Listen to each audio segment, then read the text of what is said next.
Hi everyone, my name is Miriam. I'm a visiting PhD from Germany, and I'm here with CeMoRe and very excited about that. So, death and digital games. As you all know, digital games are a very popular phenomenon. Many people, millions of people play digital games all over the world.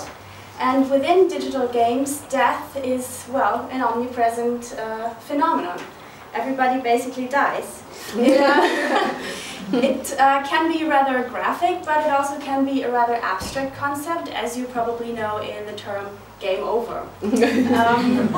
Many researchers have been fascinated, as I am, by this topic. However, in their research they have focused on two things. One is the death of the avatar, the player's basically character, and the function of death in games. What hasn't been looked at so far is the death of other characters in games, which are clearly there, and other death-related topics in games, for example, burials.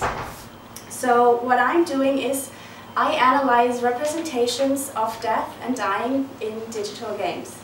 I want to know what conceptualizations of death are in there, and what aspects of death are negotiated in digital games.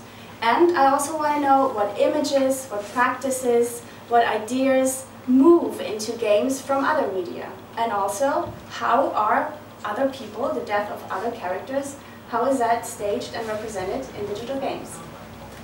To answer these questions, I look at the visual material and I look at the semiotic qualities of digital games.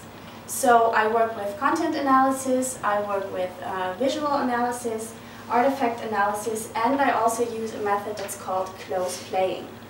Well, as you know, there are thousands of games out there. I decided on one type of games. They are called hidden object games. And death is very present in these type of games, as you can see in the visual, on the visual level, but also in the narrative. Plus, the player's avatar doesn't die in these games, so I can focus on the death of other characters.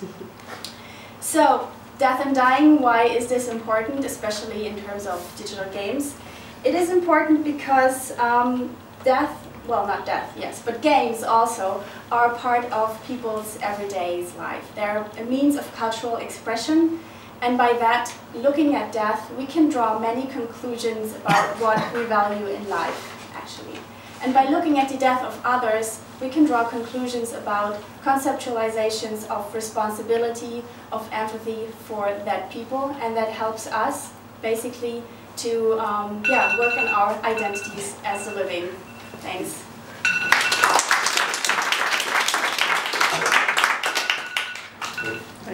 We've been there, right? Yeah. And again? Yeah. It's me.